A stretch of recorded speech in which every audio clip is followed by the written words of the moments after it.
कितना proud feel कर रहे हैं फिल्म को लेकर?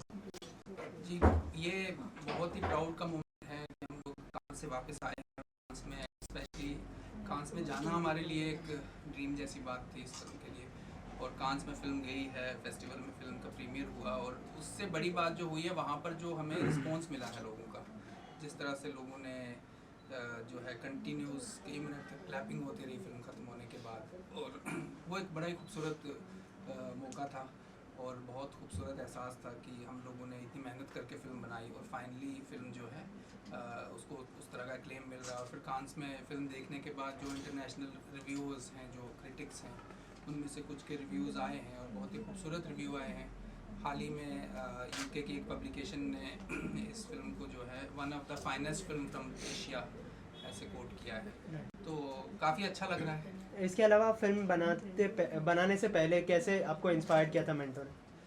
मंटो की राइटिंग ने तो हमेशा ही, पर्सनली अगर मैं अपनी बात करूं तो मुझे हमेशा बहुत इंस्पायर किया है। मैं कश्मीर से बिलोंग करता हूं, उर्दू लिटरेचर से पढ़ाई की हुई है, तो उर्दू राइटर्स को, चाहे वो इस्मत चुगताई हो, चाहे मंटो हो, चाहे उससे पहले के जो शायर थे, गालिब इकबाल को पढ़ते आए हैं हम लोग। सो मंटो की जो राइटिंग है उसका असर, उसका प्रभाव जो है हमेशा रहा है। और फिर उसके बाद जब हमने ये शुरुआत की क्रिएटिव फील्ड में, थिएटर में आए, थिएटर करना शुरू किया, तो थिएटर के लोग बहुत ज़्यादा हिंदुस्तान के अंदर मंटो से इंस्पायर्ड हैं। तो उस वक्त भी ये मतलब इसका जो है असर होता रहा। और फिर फिल्म बनाने का कभी सोचा नहीं था। फिल्म बनाने का ख्याल जो है वो 1-1.5 साल पहले जब मैंने उनकी कहानी खोल दो पढ़ी थी, तो उस वक्त मुझे लगा कि ये इतनी खूबसूरत कहानी और इतनी पावरफुल स्टोरी, बल्कि खूबसूरत से ज़्यादा कहूँगा कि इतनी पावरफुल कहानी कि कई दिनों तक उसका जो असर है, उसका जो प्रभाव है, वो मेरे ऊपर से गया नहीं। मैं सोते जागते वो कहानी मुझे हॉन्ट कर रही थी। तो उस टाइम पे मुझे पहली बार रियलाइज़ हुआ कि मंटो की इतनी बढ़िया कहानी है और हमेशा लोग इस पे चर्चा करते हैं, हमेशा बातें करते हैं कि इतना कमाल का, इतना एडवांस थिंकिंग रखने वाला राइटर शायद ही कोई दूसरा होगा, और स्पेशली उर्दू लिटरेचर में तो कोई भी नहीं है जो जिस तरह से मंटो ने लिखा। तो फिर हम क्यों उसके ऊपर कोई फिल्म नहीं बनी है, क्यों कोई काम नहीं हुआ? क्योंकि एज अ फिल्म मेकर आप हमेशा यही सोचते हो, अगर आपको कोई कहानी अच्छी लगती है तो आपकी कोशिश ये होती है कि आप उसको फिल्म पे उतारें। तो मुझे ये लगा कि इसको लेकर फिल्म बनाना चाहिए। तो उसके बाद फिर मैंने अपने जो बाकी लोग हैं, जो मेरे पार्टनर्स जो इसमें जुड़े हैं, जैसे सबसे पहले मैंने तारिक साहब से बात की, तो उन्होंने भी कहा कि बिल्कुल बहुत खूबसूरत बात होगी अगर फिल्म बनाएं। फिर उसके बाद मेरी मुलाकात डॉक्टर साहब से हुई। डॉक्टर साहब एक्चुअली ये कलेक्शन में इनका ऑलरेडी वर्ल्ड रिकॉर्ड्स हैं इनके पास, ये हिस्टोरिकल चीज़ों का कलेक्शन करते हैं। तो क्योंकि ये फिल्म हिस्ट्री से जुड़ी हुई थी, तो मैं इनकी एक एग्जीबिशन में गया था, जो गांधी जी का जिस स्टैम्प्स और उनका जो कलेक्शन है, इनके पास वर्ल्ड का सबसे ज़्यादा बड़ा कलेक्शन है।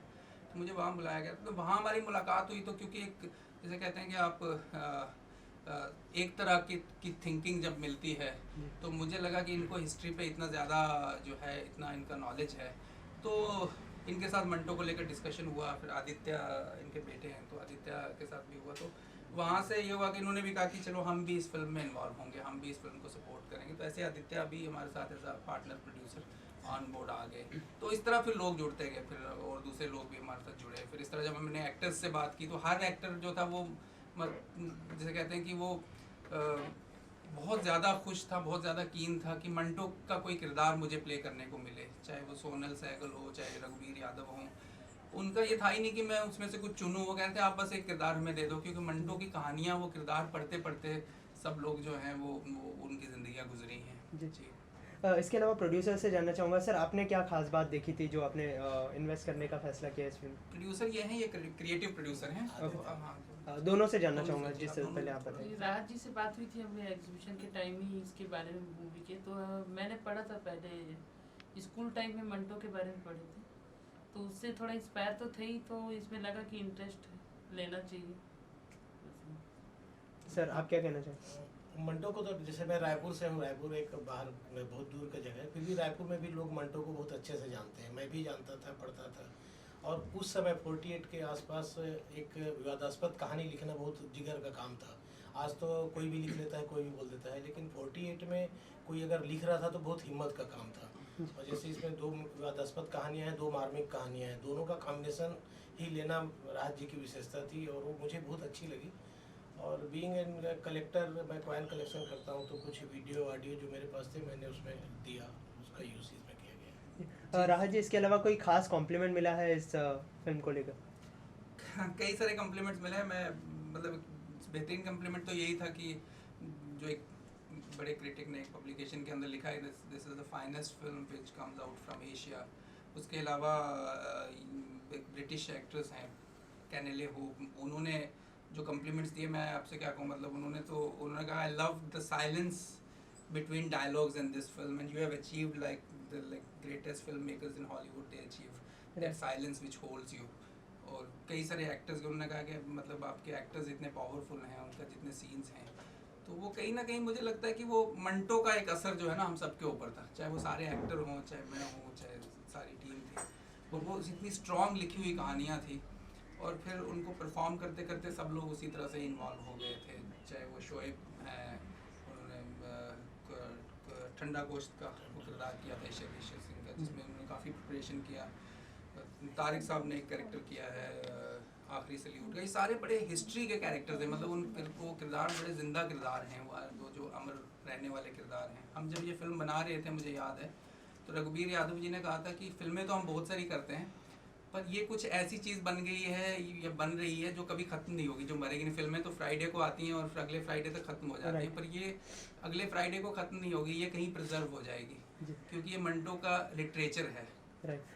सर, इसके अलावा बॉलीवुड के पर्दे पर कब उतारने के लिए सोच रहे हैं, और काफ़ी बोल्ड सीन्स है इसमें, तो क्या लगता है कुछ चेंजेस की गुजारिश होने वाली है शायद सेंसर बोर्ड से, तो इसको आप कैसे लेने वाले हैं, क्या? देखिए, मंटो ने जब ये कहानियाँ लिखी थी तो उन्हें जेल भेजने की कोशिश की गई थी, उनके ऊपर चार्जेस लगे थे और कोर्ट में ले जाया गया था, और कोर्ट में खड़े होकर उन्होंने कहा था कि अगर आपको ये कहानियाँ गंदी लगती हैं तो ये समाज बर्दाश्त के लायक नहीं है। मैं दर्जी नहीं हूँ जो कपड़े पहनाऊँ, मैं समाज में जो देखूँगा वही दिखाऊँगा। तो उसी ईमानदारी से हमने इस फिल्म को बनाया है। जल्दी ये फिल्म पर्दे पे आएगी, क्योंकि अभी हमने कांस में इसकी सिर्फ ओपनिंग की है, फर्स्ट स्क्रीनिंग मतलब प्रीमियर हुआ है। इसके बाद अभी ये फिल्म जो है अभी सैन फ्रांसिस्को जा रही है, यूएस का एक बड़ा फेस्टिवल है वहाँ, फेस्टिवल ऑफ ग्लोब, वहाँ ऑफिशियल सिलेक्शन हुआ है। उसके बाद ये लंदन का एक फेस्टिवल है, वहाँ पर इसको इन्वाइट किया गया है। फिर हम टोरंटो फिल्म फेस्टिवल में जाने के लिए कोशिश कर रहे हैं, और उसके अलावा कुछ और हम ये चाहते हैं कि इससे पहले कि हम इस फिल्म को दिसंबर जनवरी के आसपास यहाँ पर रिलीज़ करें, उससे पहले हम इसको वर्ल्ड के डिफरेंट कोनों तक पहुँचाएं, ताकि मंटो का जो वो काम है, जो लिटरेचर है, और जिस तरह की ये फिल्म बनी है, हमें एक चीज़ की तो गारंटी हो गई, जब हमने कांस में दिखाई है तो वहाँ पर different parts of the world, people were like there from different parts of the world, जिसमें स्पेन के लोग थे, वहाँ के एक्टर्स थे, पेरिस से कुछ लोग थे, यूके से थे, और दूसरी कंट्रीज़ से काफ़ी सारे लोग थे, इवन अरब कंट्रीज़ से कुछ लोग थे जिन्होंने बहुत ज़्यादा तारीफ़ की। अरब की एक प्रोड्यूसर है, उन्होंने कहा कि I have never seen a film like this from India, because Indian फिल्में बहुत कम देखते हैं वो लोग, तो वो लोग एक्सपेक्ट ये करते हैं कि इंडियन फिल्म सिर्फ गाने और मतलब डांस गाना और ऑल दैट इज देयर। तो कहते हैं कि इतनी सेंसिबल, इतनी सीरियस फिल्में मैंने बहुत कम देखी हैं हिंदुस्तानी सिनेमा की। तो हमें ये समझ में तो आ गया कि ये फिल्म जो है ये हर जगह पे दिलों को छूने वाली है जाकर, ये किसी भी दुनिया के कोने तक, बस हमें वहाँ तक इसको पहुँचाना है। तो इसके लिए हमें काफ़ी सारी अच्छी कंपनीज़ वहाँ पर कांस में मिली हैं, यूएस की कंपनीज़ मिली हैं जो कि सेल्स एजेंट्स होते हैं या डिस्ट्रीब्यूटर्स होते हैं जो वर्ल्ड वाइड डिस्ट्रीब्यूशन करते हैं, वो लोग भी इंटरेस्टेड हैं कि हम इसका इंटरनेशनली मार्केट करें इस फिल्म को। तो इंडिया में पर्दे पे लाने से पहले हम चाहते हैं कि इसको इंटरनेशनली हम इस फिल्म को ग्लोबली जितना दूर तक भी हम कोशिश करेंगे, जहाँ तक ले जा सकते हैं हम इसको ले जाएं, ताकि अवेयरनेस क्रिएट हो, ताकि जिस वक्त ये फिल्म फिर थिएटर्स में रिलीज़ होगी तो लोगों को पता हो। क्योंकि अक्सर होता ही है कि बहुत अच्छी अच्छी फिल्में यहाँ पर बनती हैं, सेंसिबल फिल्में बनती हैं, और कुछ ही ख़ास फिल्म मेकर हैं जो इस तरह की सेंसिबल फिल्में बनाते हैं, बट वो लोगों तक पहुँच नहीं पाती। जैसे खास एग्जांपल है आंखों देखी, रजत कपूर की फिल्म आई थी, मुझे पर्सनली बहुत अफसोस होता है उस तरह की फिल्म के लिए, इतनी खूबसूरत फिल्म थी, बाद में आपने उठा के उसको फिल्म फेयर अवार्ड भी दे दिया और ये भी दे दिया, वो भी दे दिया, लेकिन जिस वक्त वो फिल्म थिएटर में लगी है, ना किसी डिस्ट्रीब्यूटर ने उसको सपोर्ट किया, ना इतने सारे यहाँ कॉर्पोरेट्स हैं, बड़ी बड़ी बातें करने वाले लोग हैं, किसी ने सपोर्ट नहीं किया उस फिल्म को। लोगों को पता ही नहीं चला फिल्म कब आई कब चली गई। बाद में जब फिल्म फेयर मिल गया तो लोग उसकी वाह कर रहे हैं, उसके बारे में ट्वीट कर रहे हैं, तो उसका कोई फ़ायदा नहीं होता। तो हम लोगों की कोशिश यही है कि हमारी फिल्म ये ना हो कि बड़े बड़े स्टार्स में फिर वो फिल्म आकर खो जाए, इससे अच्छा है कि हम हमारी फिल्म एटलीस्ट लोगों को दिखे, तो हम पहले इंटरनेशनल मार्केट को टैप करेंगे, उसके बाद ऑब्वियसली बनी तो हिंदुस्तान के लिए है, तो आखिर में इसको हम हिंदुस्तान में रिलीज़ करेंगे। Thank you so much. आप पहले तो अपने किरदार के बारे में थोड़ा कुछ ऑडियंस को बताइए, और कांस जाकर आई है फिल्म, क्या कॉम्प्लीमेंट्स मिले आपको किरदार को लेकर? रोल के बारे में ये कहूँगा कि इस फिल्म में एक करेक्टर करना अपने आप में बहुत बड़ी बात है, क्योंकि मंटू की ये स्टोरी है। और जब इस फिल्म में रोल करने जा रहे थे तो सभी लोग पूछ रहे थे भाई ये रोल कौन करेगा, तो मुझे तो बहुत खुशी हुई थी वो रोल करने के लिए, क्योंकि उसमें सबसे अहम बात यह है कि दो दोस्त होते हैं जो बचपन से पले बड़े एक जगह में हैं और एक ही बटालियन में भर्ती होते हैं। उसके बाद सडनली वो एक उस हाल में मिलते हैं कि बॉर्डर पे, जहाँ पे वो दोनों दोस्त एक दूसरे के लिए जान देने को तैयार होते हैं। लेकिन 47 में ऐसा हुआ जब हमारे देश में और एक पाकिस्तान में चला गया और एक इंडिया में रहा, तो वो लास्ट मोमेंट बड़ी इमोशनल वाली मोमेंट थी कि दो दोस्त आपस में जब बॉर्डर पे मिलते हैं तो उनको बहुत वो सारी बातें याद आती हैं। और फिर लास्ट में मुझे तो इसलिए भी अच्छा लगा क्योंकि राहा जी मेरे बचपन के दोस्त भी थे और भी इमोशन वो दिल में थे। तो जब मुझे गोली लगती है उसके बाद वो पाकिस्तानी बचाने के लिए वहाँ पे पहुँचता है, तो यही बताया है कि भाई एक जो इंडियन सिपाही है उसकी जान चली जाती है बट वो वहाँ पोस्ट से हटता नहीं है, बराबर वहीं पे रहता है और बहुत अच्छा लगा। सबसे बड़ी बात फिर उसके बाद कांस की बात करूँगा कि कांस में मुझे तो बहुत ज़्यादा खुशी इसलिए हुई कि जब हमने वहाँ पे बहुत सारी कंट्रियों को लोगों के जो देख रहे थे एक्टर और फिर उसके बाद रोए, तो बहुत अच्छा लगता है कि आपकी फ़िल्म को कोई देखे। और रियली में जो जिन लोगों की आंखों में आंसू आए, जिनको उर्दू समझ नहीं आती है और वो वहाँ पे इतना इमोशनली हो गए और सब लोग रो रहे हैं, तो बहुत अच्छा लगता है। जी सर, आप क्या कहना चाहेंगे? कांस में आप जुड़े थे इनके साथ, तो क्या कहेंगे इस बारे जी हम लोग जब प्रीमियर के लिए वहाँ पे पहुँचे थे, हमें इस तरह से एक्सपेक्टेशन नहीं थी कि इतने सारे इंटरनेशनल ऑडियंस वहाँ पे मिलेंगे और वो लोग पास के लिए वहाँ पे लाइन में खड़े थे लिटरली। तो हम लोग सोच रहे थे कि इनको इनविटेशन कहाँ से दें, कैसे दें। फिर बहुत हमारे राज जी ने बहुत कोशिश की कि इनको कैसे भी करके अंदर लेके आएँ और काफ़ी अच्छा रिस्पॉन्स मिला। और इंटरनेशनल ऑडियंस जिस तरह से वो लोग हमें अप्रिशिएट किए तो वो काबिल तारीफ़ था। और कांस में एक बार नहीं, हमें दो बार हमने प्रीमियर करी है, इसके लिए जो रिस्पांस मिला है वो इनक्रेडिबल था। और आपसे जानना चाहूँगा सर, जो दो दोस्त की केमिस्ट्री है वो काफ़ी अच्छी दिखाई गई है, हमने ट्रेलर में देखा जैसे, तो क्या कहेंगे, क्या प्रिपरेशन की थी अपने किरदार को लेकर आपने? प्रिपरेशन क्या की थी हमने, उसको बस यही था कि कुछ एक्ट करने की कोशिश नहीं की। जो मंटू का लिखा हुआ एक एक वर्ड था उसके ऊपर हमने यही कोशिश की बस उसको अच्छी तरह से स्क्रीन के ऊपर उतार दें। और सबसे बड़ी बात ये थी कि जहाँ पे हमने शूट किया वो बिल्कुल रियल लोकेशन थी और वहाँ पे आपको एक्टिंग करने की ज़रूरत ही नहीं थी। जम्मू कश्मीर में पुंछ के एक बॉर्डर में जब हमने शूट किया तो हमें लग ही नहीं रहा था कि हम एक्ट कर रहे हैं।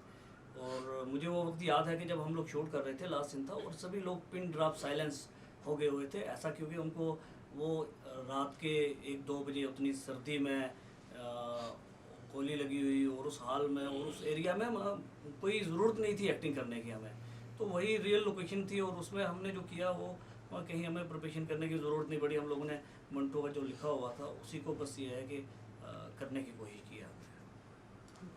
Thank you. Thank you. सबसे पहले तो खुद को इंट्रोड्यूस कर दीजिए, क्योंकि आपके किरदार जो है उसमें काफ़ी अलग दिखाई दे रहे हैं आप, तो थोड़ा ऑडियंस को इंट्रोड्यूस कर दीजिए अपने बारे में। मेरा नाम शोएब निकाश शाह है और हाँ ये बात सच है कि मेरा जो कैरेक्टर है वो मुझसे काफ़ी ज़्यादा अलग है। जब कान में फ़िल्म देखी भी लोगों ने तो देखने के बाद मुझे पहचाना नहीं किसी ने भी।